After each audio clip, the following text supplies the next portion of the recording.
Mateus capítulo 1, versículo 22 e 23 diz assim: Ora, tudo isso aconteceu para que se cumprisse o que fora dito pelo Senhor por intermédio do profeta: Eis que a virgem conceberá e dará à luz um filho, e ele será chamado pelo nome de Emanuel, que quer dizer Deus conosco.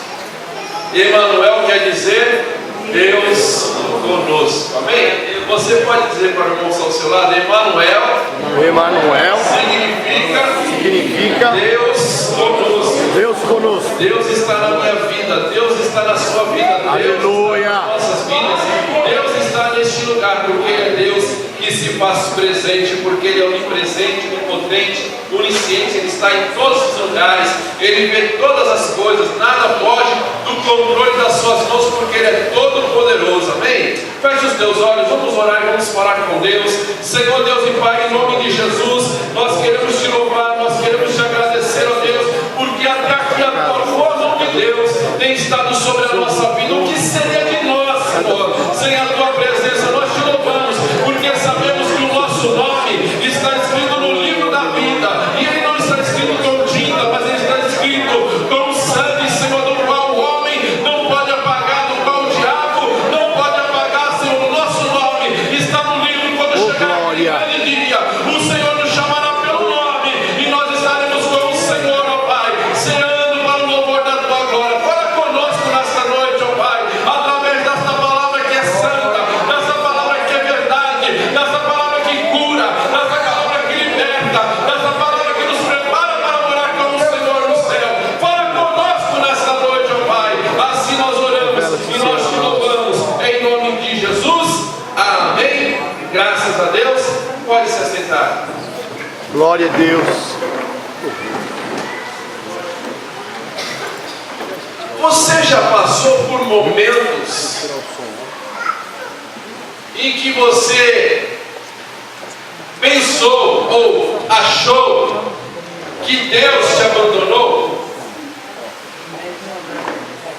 Você já passou por momentos que as suas orações pareciam vazias, sem respostas?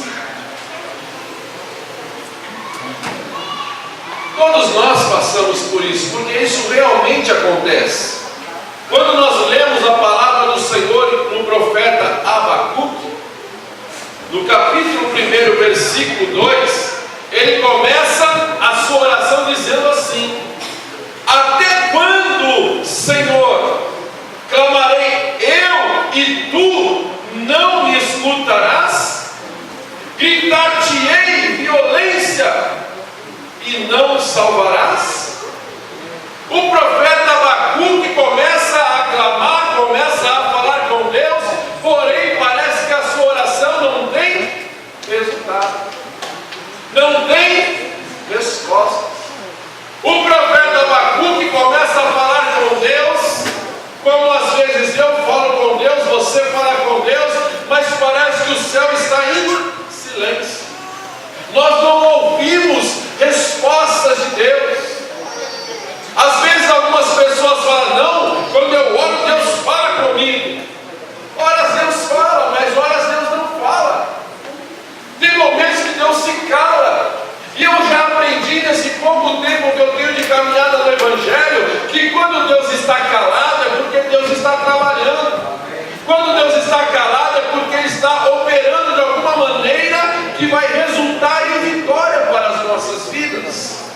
Mas o profeta Abacuque começa o seu livro no capítulo 1, versículo 2, dizendo que ele estava clamando e Deus não estava escutando. Ele gritava com violência, mas Deus não estava respondendo.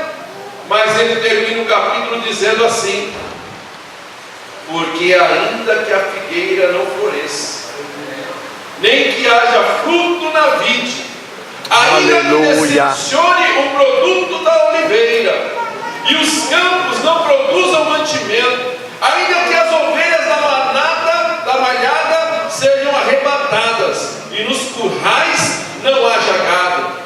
Aí ele vai terminar dizendo: todavia eu me alegrarei no Senhor, exultarei no Deus da minha salvação. Ou seja, irmãos, o que vai basear a nossa vida é a nossa fé em Deus, é a nossa confiança em Deus. Você sabia que a única vez que a palavra fé aparece no Antigo Testamento é no livro de Abacuque?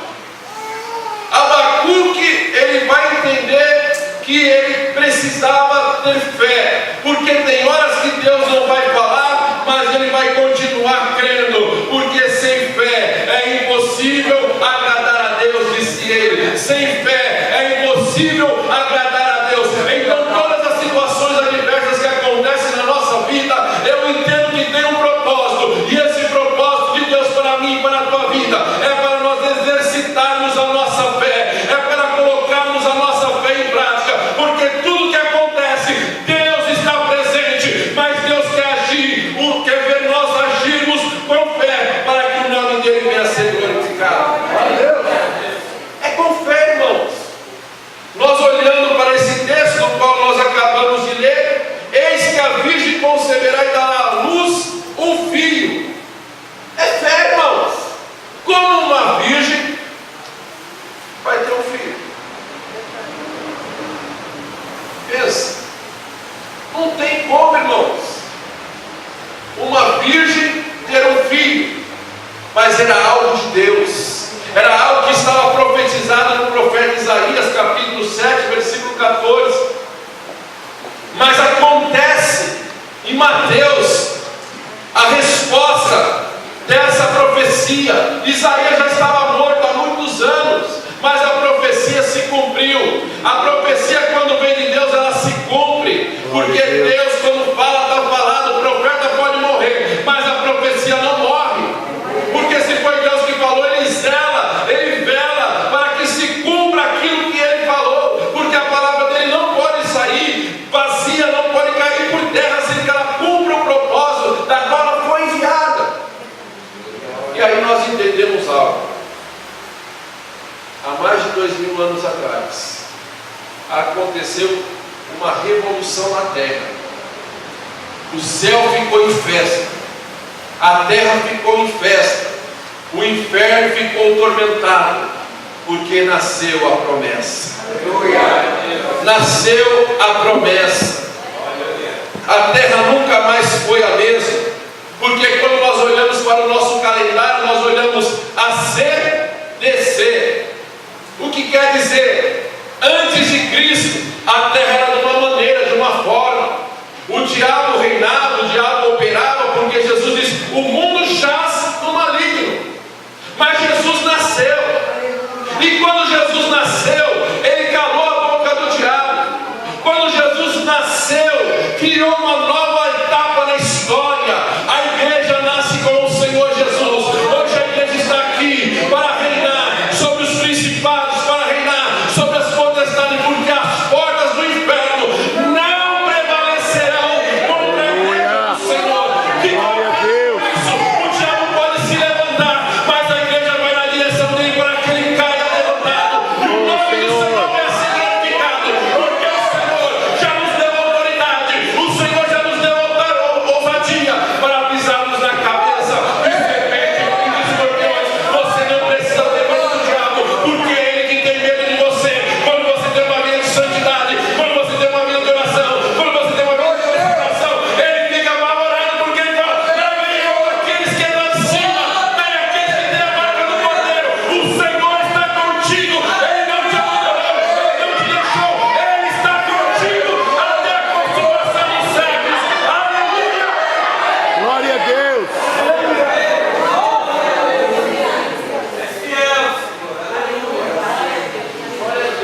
Disse Isaías: portanto, o mesmo Senhor vos dará um sinal.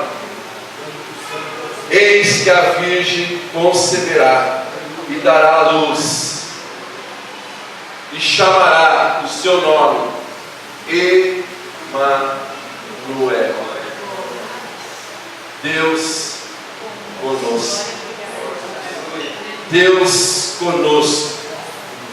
a partir deste momento, Deus permanece com o homem. No Antigo Testamento havia teofanias. O que é teofania? Teofania é a aparição de Deus no Antigo Testamento. Quando você lê a palavra anjo em maiúsculo no Antigo Testamento, era o próprio Deus que se fazia presente. Quando nós olhamos Sansão, ele dizia a palavra, e o poder de Deus possuía Sansão, o Espírito de Deus possuía Sansão, e ele ficava forte. O Espírito de Deus se apossava de algum profeta e ele trazia revelações. Eram aparições de Deus. Deus não permanecia com o homem. Deus vinha, capacitava o homem para uma determinada obra, para uma determinada situação. Depois Deus saía. Ele não permanecia com o homem. Era uma teofania de Deus.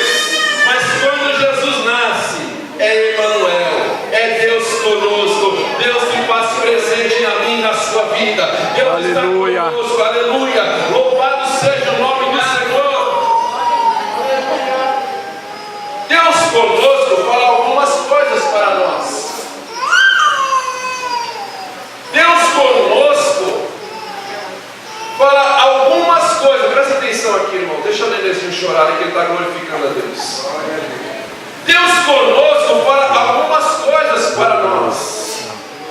Primeiro, Deus conosco fala de relacionamento. Relacionamento. Eu entendo que Deus ele quer se relacionar conosco. Quando Deus cria Adão, ele não criou Adão e deixou lá no jardim jogado. A Bíblia diz que ele descia para falar com Adão, porque ele queria falar com Adão, ele queria se relacionar com Adão. Aí entra o pecado na humanidade.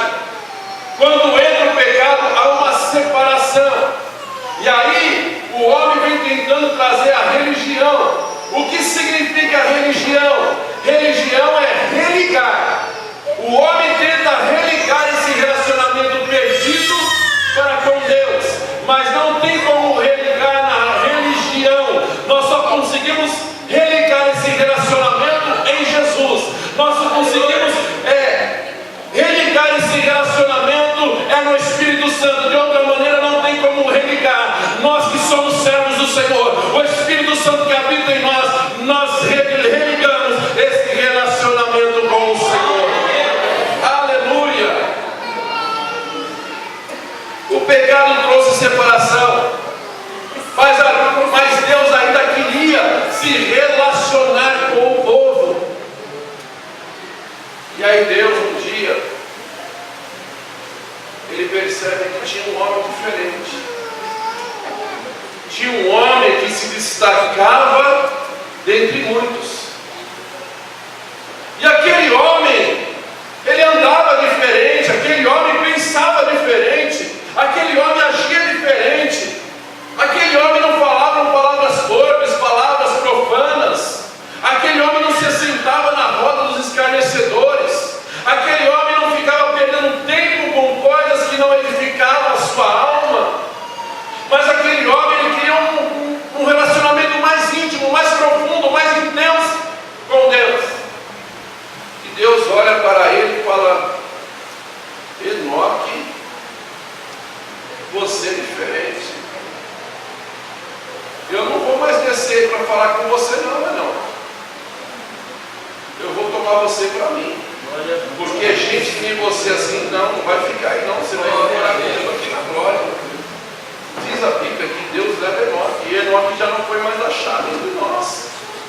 Aí imagina você estar aqui nesse culto. Aí Deus fala: o Senhor, irmão Frigério, leva para ele. Cadê o irmão Frigério? Deus salva a minha vida, a sua vida. E nós não somos mais achados aqui. Por quê?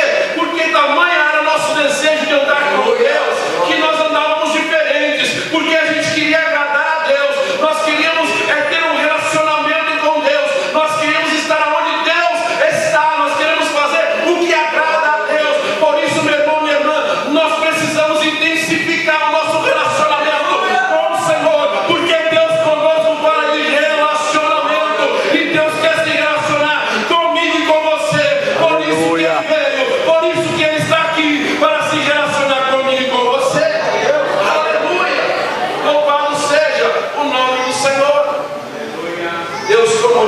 para si,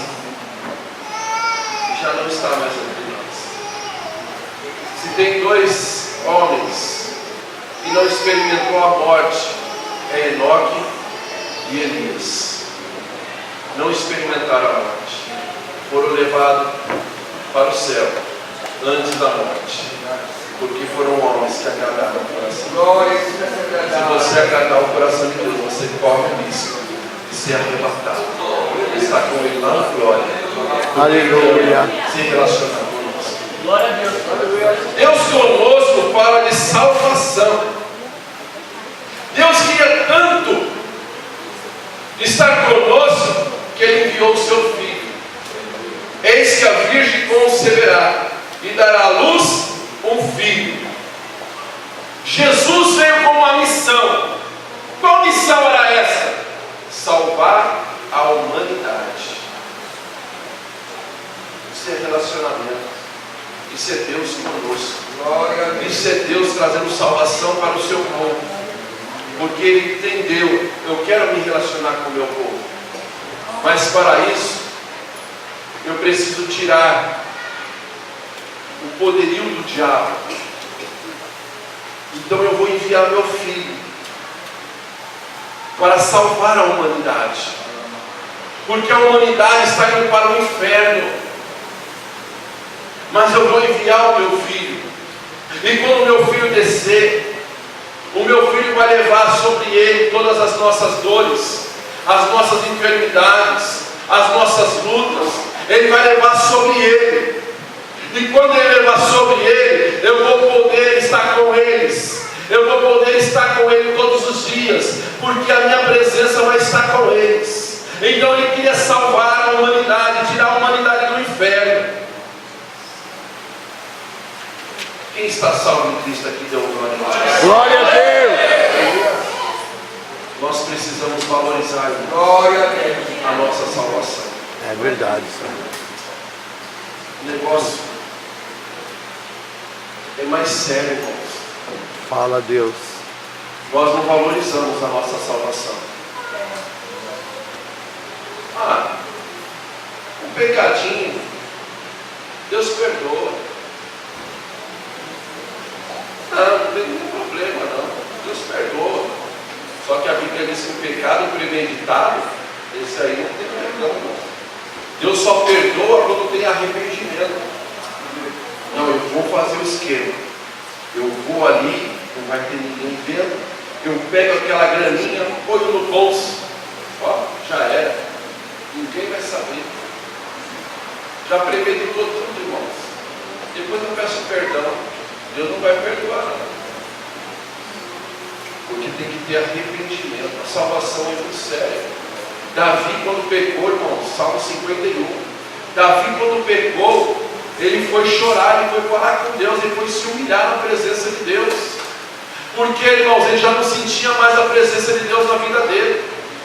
Ele falou: Senhor, restaura em mim a alegria da salvação. Tem gente, irmãos, que já perdeu essa alegria há tanto tempo atrás e nem se deu por conta de que perdeu a alegria da salvação. Tá bom assim. É tempo de restaurar, Aleluia. a nossa alegria da salvação. Verdade, Senhor. Para restaurar a alegria da salvação, nós precisamos tirar o pecado. Para trazer, restaurar a alegria da salvação, nós precisamos andar de acordo com aquilo que a palavra nos ensina. Deus quer restaurar o nosso relacionamento, porque Ele quer ser Deus conosco. Ele quer falar comigo, Ele quer falar com você, Ele quer se fazer presente na minha e na sua vida. Para isso nós precisamos colocar a nossa vida em ordem, para que Deus possa restaurar a alegria da salvação. Em terceiro lugar, Deus conosco fala do Espírito Santo. Jesus falou para os seus discípulos: eu vou para o Pai. Imagina a tristeza dos discípulos, saber que Jesus agora estava indo para o Pai, e eles ficariam sem Jesus. Talvez eles pensaram: vai acabar os milagres, vai acabar a multiplicação dos pães, vai acabar a cura dos enfermos, vai acabar porque Jesus vai para o Pai. Mas Jesus diz em João 14:18: não vos deixarei órfãos, voltarei para vós. Mas aquele, o Consolador, o Espírito Santo, que o Pai enviará em meu nome, esse vos ensinará todas as coisas e vos fará lembrar de tudo quanto vos foi dito. O Espírito Santo, ele virá na minha e na sua vida.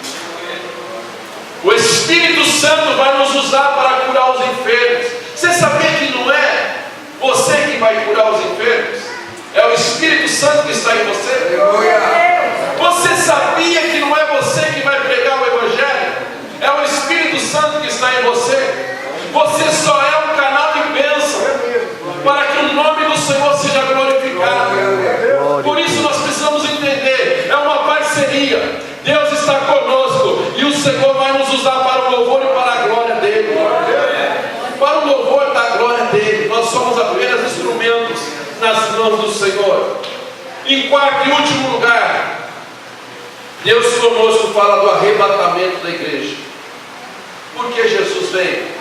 Porque Ele queria restaurar o relacionamento, porque Ele queria salvar a minha e a sua vida, porque quando Ele partiu para o Pai, Ele queria enviar o Consolador, que está sobre as nossas vidas no dia de hoje.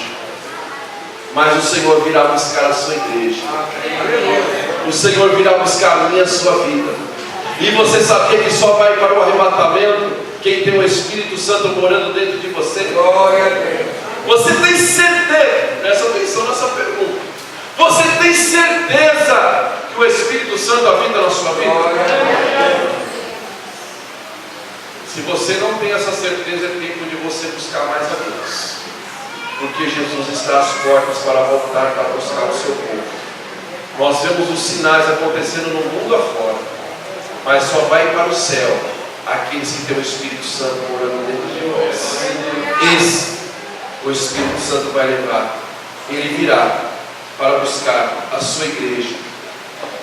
Como disse o Albert Einstein naquela experiência, quando ele encheu aquela bandeja de metais, encheu de areia por cima, pegou um imã grande e falou para as pessoas que estavam assistindo: olha, assim vai ser o arrebatamento da igreja.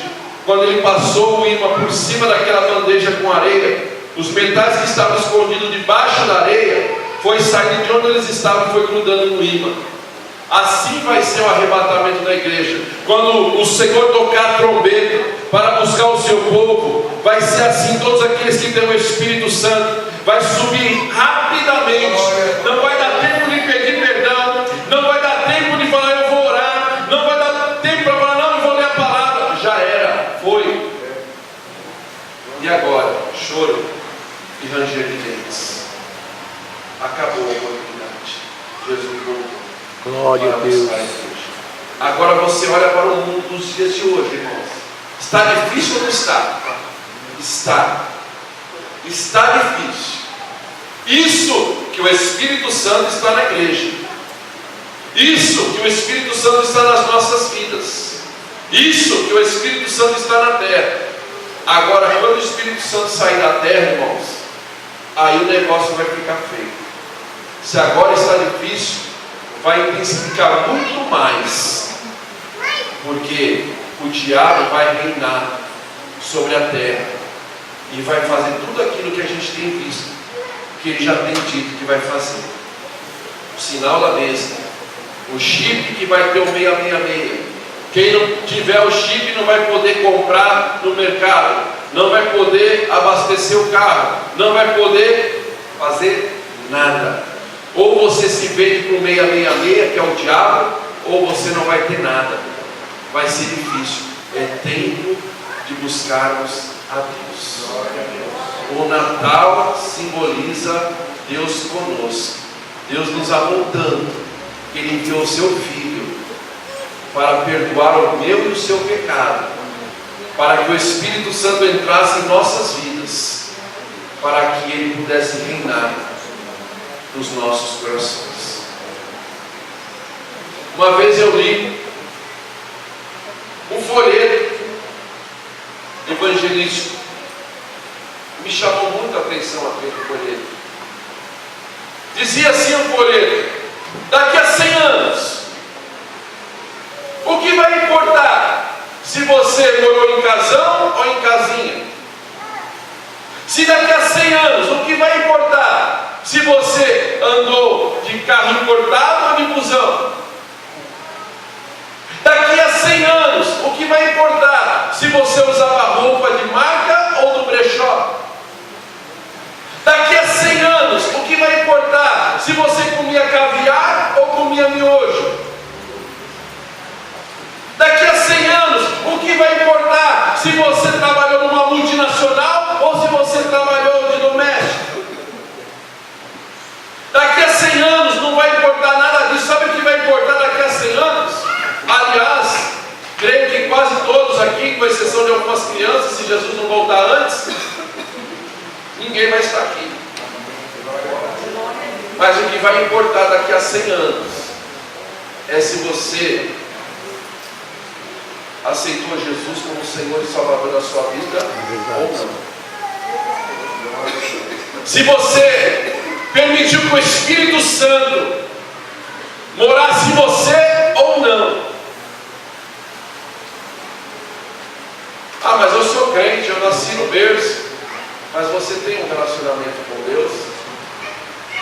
Você deixou o Espírito Santo ser o Senhor na sua vida? Daqui a 100 anos, irmãos, só vai importar isso, porque quem tem Deus vai lá para a glória. Aleluia. Mas quem não tem Deus é muito triste, vai para o inferno. E às vezes a gente tem a oportunidade de pregar o Evangelho para falar o Natal para as pessoas e nós não falamos, porque todo dia é Natal. Cada alma que aceita Jesus é Natal para ela, porque naquele momento Jesus nasceu no coração dela. Eu comecei tão bem, Jesus, andei com o Senhor, fazia a tua obra, fazia a tua vontade, mas no meio do caminho eu me perdi. Não tem problema não, ainda dá tempo. Aleluia. Faça como Davi, chore aos pés do Senhor e diga: Senhor, não retires de mim a alegria da tua salvação. Senhor, eu me perdi no meio do caminho. Não tem problema não, Jesus está conosco, e Ele está com o braço estendido nesta noite para mim e para a tua vida. Se você ainda não aceitou Jesus, agora é o momento.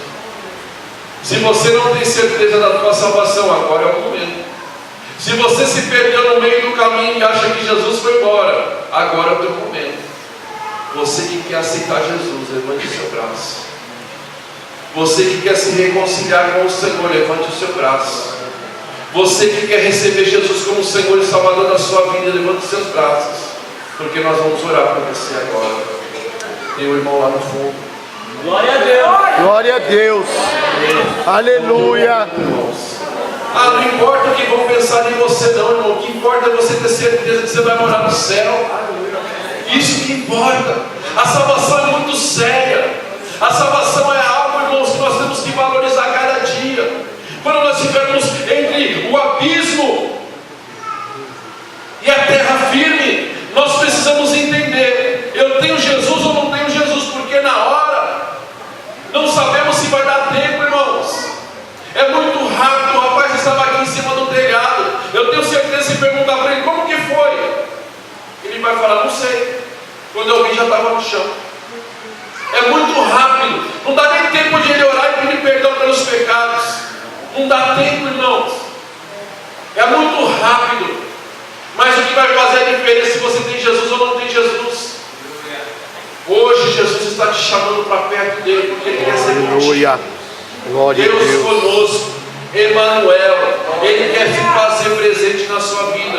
Você que quer entregar sua vida para Jesus, irmãos, vem aqui à frente que nós vamos orar por você agora. Não tenha medo, não tenha vergonha, não tenha timidez, não tenha nada. Não é um momento agora especial, um momento teu com Deus. Mas eu estava longe de Jesus, mas hoje eu quero voltar. É o teu momento, vem agora, vem